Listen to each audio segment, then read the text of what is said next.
Hello and welcome to another TLDR Explained video. If you've looked at the news any time in the past 24 hours, you've almost certainly heard something about the drop in oil prices. Well, in the USA, the price of oil has collapsed to a record low. If you think about the price of oil as a gauge of economic health, well, we know that globally economic health has been decimated. Today, 1 week later, U.S. oil prices plunged into negative territory. The price settled at, get this, negative $37 per barrel, which is down 305%, meaning people would pay you today to take their oil off their hands. We're telling about oil prices slip sliding away. Chaos that hasn't existed as far back as people have been recording the price of oil. Calling it a drop is perhaps putting it mildly, because for the first time in history, a barrel of West Texas oil is worth nothing. In fact, it's worth less than nothing, with at the time of writing, its cost coming in at negative $38, which is wild. So today we're going to explain how we got here, and what this means moving forward. Before we get into that, it's worth noting that this video will be demonetized because it's about the coronavirus. If you want to support us and our US content, then check out our merch stores. We have a bunch of States with Shoes merch, as well as US pins, stickers and magnets. If you don't want to buy stuff, then you can donate through PayPal or Patreon. Both links are below. Or you can just help us by liking, commenting and sharing. Thanks for your support. So, first things first, what the hell just happened? Well, there are two things that occurred here. First was the increase in supply that began 3 weeks ago, and the second was, of course, coronavirus. Because what hasn't COVID wrecked? But we're going to take a look at those issues in order, starting with the supply. In early April, a price war began in the oil world between Russia and Saudi Arabia after an OPEC agreement came to an end. OPEC, or the Organization of Petroleum Exporting Countries, had previously had an agreement in place to lower the oil outputs of its member nations, artificially limiting supply in order to increase prices. But it expired in March, and everything was, for all intents and purposes, a very sudden free-for-all. The Russians and the Saudis immediately implemented plans to ramp up oil production, with other oil-rich nations like the UAE following suit soon after. You don't have to be an expert economist to guess what happened next. Following the rapid influx of oil into the market, prices plummeted, dealing a severe blow to a number of states. The effects also spilled over into other nations that, while having a stake in the oil market, don't have the kind of control OPEC does. As a result, most of North America found itself quickly facing an economic catastrophe in the oil sector. Governments from Edmonton to Austin went into panic mode as their chief export crashed. But oil prices were at least still positive. It was the next 2 weeks that changed that state of affairs. As the economic impacts of the coronavirus settled deeper and deeper into the global economy, the oil markets began to take another big hit. As cars, planes and industry ground to a halt, less and less oil became needed, and companies began filling their storage systems. And though we don't think about it much, there is in fact a limit to the amount of oil that can be stored in our existing systems. As a result, companies became increasingly desperate to get barrels off their shelves, or at least prevent more from needing to go into storage. The obvious solution might be to shut down oil extraction, but this too is more complicated than it seems. The issue here is that oil machinery is expensive and complicated, and shutting down thousands of wells and pumps isn't as easy as just flipping a switch. Shutting everything down can also cause problems for companies further up the road, not to mention the fact that it's not a cheap process either. So, what was the conclusion that fossil fuel companies came to? Well, it was to leave everything open. And so, as more and more oil was extracted, it really began piling up. So companies, desperate to get some of these barrels off their hands and out of their storage, began paying people to take them, leading to the negative price in oil. This is obviously not a great sign, but economists caution against excessive panic. There may be more to be optimistic about than it seems.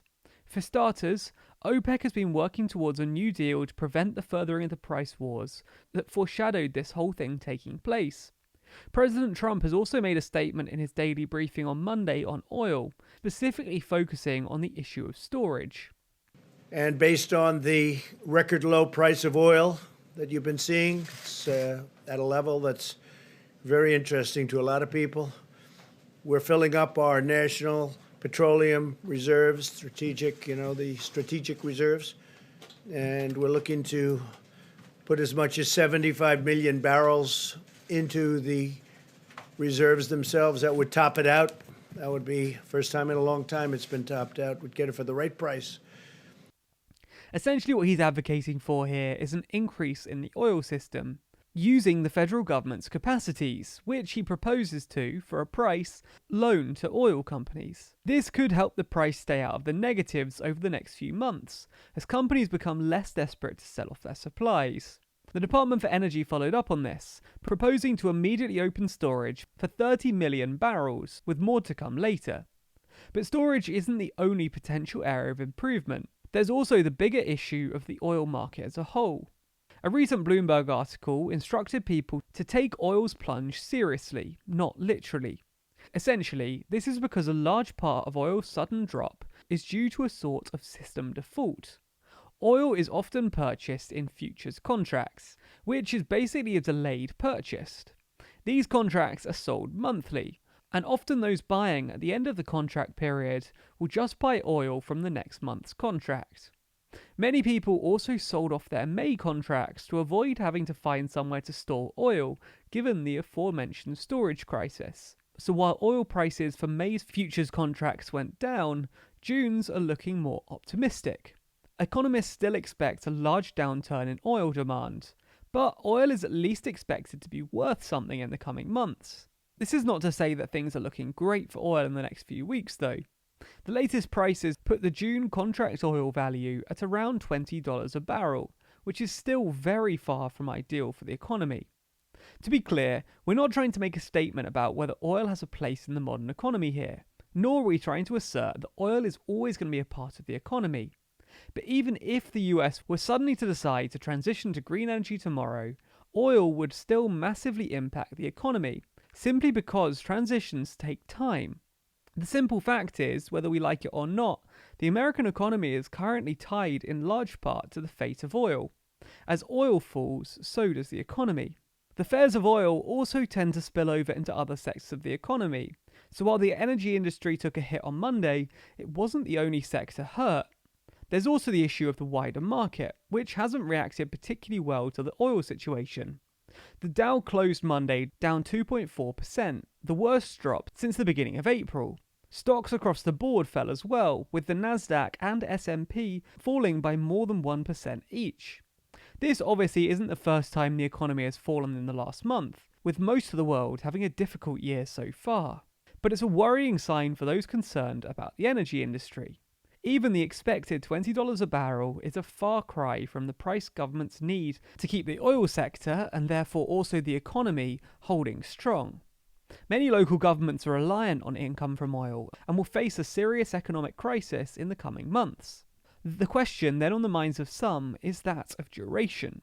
Because while coronavirus holds a large amount of blame for the current situation in the oil markets, some are beginning to ask whether or not the passing of the pandemic will revive the oil markets. And others are starting to argue that this is a good opportunity to begin transitioning towards greener energy forms. Others still claim that this was an inevitable turn in the energy sector's fortunes, with or without a global pandemic. In short, we don't know exactly what the future holds for the oil industry, or the fossil fuels industry as a whole. Only time will tell on that. But whatever happens, we'll keep you up to date as it unfolds. So make sure to subscribe and hit the bell icon to be notified whenever we post a new video. What do you think about this oil issue? And do you think that the Trump administration are taking the right approach to the crisis? Be sure to let us know your thoughts in the comments below. You can also get involved in the conversation over on Discord. There's a link to the server down below, and by joining, you can take part in discussions on topics ranging from US politics and the 2020 election to gaming and philosophy. Join the approaching 2,000 people on the Discord today by discussing a variety of topics from a variety of different perspectives. You can also discuss our videos, and if you're a patron, you can access a super exclusive bonus channel where you can talk to Team TLDR as well as other patrons. Check out the Discord today by clicking the link in the description.